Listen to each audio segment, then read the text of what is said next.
HLBZ actually ended up facing the downside we were looking for. Actually, it ended up retracing just a little shy of what we were actually expecting, about 3 cents. So let's go ahead and review. What is up, you guys? Thank you so much for stopping by once again. This is ARCa coming at you with an HLBZ technicals, raw price action, and statistical thread of analysis. Before we get started, please make sure to subscribe to the channel, like the video, share the video with a friend so that you and them could consider joining our trading community in Discord called ARCab. But with that said, let's go ahead and dive right into the charts. Okay, so we are looking at HLBZ on the daily chart right over here. This is the patterns or the formations of which we've been riding the trend, right, for quite some time. Now, we have been mentioning and have been following this breakout according to two different formation breakouts. This is what I called yesterday a very complex process of a breakout here, since there are two formations and two resistances that need to be converted into support with validations before a continuation onto the upside. Yesterday, we were actually looking for let's see, a pullback to about the 16-cent level, potentially testing our support from our falling wedge and then making our ascent. But it actually used our 0.236 Fibonacci ratio right over here. So you can see that it was about 1936, and the low of this candle, which you can see right up here, is, let's see, 1935. So it actually used the 0.236 right at that penny and actually started to make its ascent. The good thing is that it did reclaim the formation. Now, upon breakout, we can actually now call this the fourth breakout and then the retracement for us to, test our newly converted resistance into support, then breaking out again, and then testing this one, and then we can make our ascent. Okay, so there is still a process to be able to follow here. I don't see an explosive move to the upside, technically speaking, and speaking in raw price action. I don't see the upside in at least a few days. Okay, so we still have to. We're moving great. We're moving according to what we were talking about, but we definitely still need to be able to follow through with the playbook rules regarding these formations here. Okay, so now let's go ahead and move on to the next chart and see what we have. So yesterday, this was that precise line where we closed yesterday, and I actually mentioned that the potential of us being in the process of testing this newly converted resistance into support was in play. In fact, it actually corrected us into telling us that this test was invalid. So we actually had one test. We have one test right here, two tests, and this was in fact the third, not the fourth. So we actually broke out, we faked out, we reclaimed the triangle, and now we have broken out on the official test 4.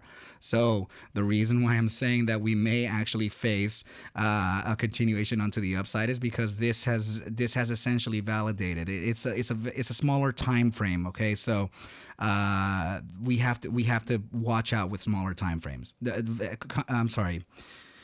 Formations and patterns and stuff, they tend to invalidate a lot faster when you're looking at a smaller time frame. Okay, so so this is definitely looking good, and I mention this all the time too. I say that I leave my previous gaps, the gap fills, I leave them in because we may use them as a form of support or resistance later. And as you can see, today's price action actually closed right at that gap closure. So this is another wow, I left my window open in the studio. Sorry guys. And some people just have some annoying exhausts.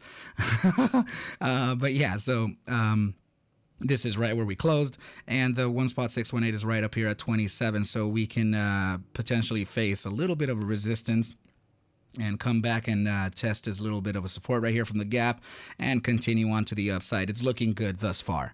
Okay, so now let's move on to the next chart. Okay, so yesterday I did mention that we were looking for the 16-cent level. So I wanted to go back into my statistics and find out why we didn't touch that 16-cent level. I know I tell you guys all the time that these are statistical metrics and they're not certainties. Okay, but I still have like this OCD thing to where I want to know why it didn't actually reach the area where we were expecting. So I may have found out why. So first of all, new viewers, this is volatility you're looking at. We are representing volatility here by this indicator BBWP. Okay, volatility is direction neutral, and it does require us to be able to pair it with an indicator similar to this one. In TradingView, it's called stochastic momentum. It's proprietary to TradingView. So all we need to do is pair it with a momentum-based indicator. This is similar to an RSI. Okay, so we were able to catch, based on a back test, the move to 16 cents. Now, I'm sorry, I'm just like tripping over here, but the way the criteria for us to run this backtest, which is actually done by hand and throughout the entire trading history of HLBZ, particularly to the 8-hour chart.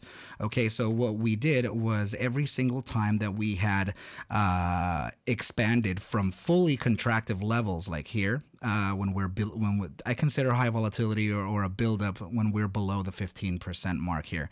So when we're below that mark into full contraction, critical volatility levels, and start our expansion phase to the upside, I have taken note of that iteration's duration, the downside pressure, and the amount of times that the iterations guessed the direction of the asset correctly versus incorrectly. Okay, I had a little bit of dyslexia there. Sorry about that. Okay, so now I've also backtested the stochastic momentum indicator throughout several tickers through my trading time, and I've actually noticed that it's given me about a 75 to 90% accuracy in guessing the asset's direction in general. Okay, so this is how we were able to see that we were going to face a downside. And now I can be able to tell you why the metrics may have been just slightly incorrect, but the variables were fine. Okay, so out of those entire iterations throughout the entire trading history of HLBZ in the 8-hour chart, we are looking at a total of 16 iterations, now actually 17 based on this iteration. So these are going to change ever so slightly to a greater probability. But let's just go ahead and go off of this for now. So out of those 16 iterations, the downside was guessed correctly 10 times, giving us an average downside accuracy of 62.5%, with an average downside pressure of minus 31.45%, with an average duration of just over 11 days. This is proof of work. Okay, so this is why the metric was slightly incorrect by about 3 cents. Okay, so let's go ahead and pull the indicators back up. I'm just going to make them a little smaller so that I can be able to show you exactly where. Okay, so I actually took the iteration upon the firing of the signal, meaning that the volatility component moved below the moving average of volatility, and I think this may have been the incorrect thing to do. I wanted to make sure that we were beyond this first. So I wanted the momentum, the momentum component, or the volatility component, of BBWP to cross the moving average, and then I would start making that measurement to the downside. So actually, if I were to have just done it by momentum instead of volatility, which is right at about this point, and it could be at the closure of this candle, this area right here. Let's move our metric of minus 31% to the downside to the closure, upon the closure of that candle there. And let's see, I think that's a pretty good place right there. And you can see that the 31 actually led to a downside averaged statistic of 19 cents, 19.22. The closure of today's candle at the lowest was 18.81. So literally within a cent, the statistics proved that it was actually a correct downside move. Now, these are the types of things that we have to do as traders. We have to go back and see how we can adjust our strategy so that we can be able to gain a more accurate read into what we're doing. Okay, so I'm not perfect, you guys, but and I have mentioned this before. I will continue to be a student of my craft. Okay, I will, even if I actually said this to someone on a comment. No matter how apparent the mastery is, I will always be a student of my craft. And this is another thing that I learned today, that I have to consider the positioning of the stochastic momentum indicator, not only volatility making the cross. Okay, so now I have to factor in both, since I'm actually factoring in both. It's logical now, but you don't see that when you're calculating so many freaking numbers. Okay, the last part of the chart, the last part of HLBZ is going to be the RSI signal. Yesterday, I actually ended the video a little premature and didn't get to explain that I caught 2 drives of bullish divergence. So now it's actually 3 upon the closure of this candle. So we have 3 drives of primary phantom bullish divergence, and you can actually see, I don't have the phantom thing in here, but this is regular divergence. This is the bullish side when price action makes a lower low as the RSI signal makes a lower high. Okay, so these are the lower highs from the RSI and these are the lower lows from the price action.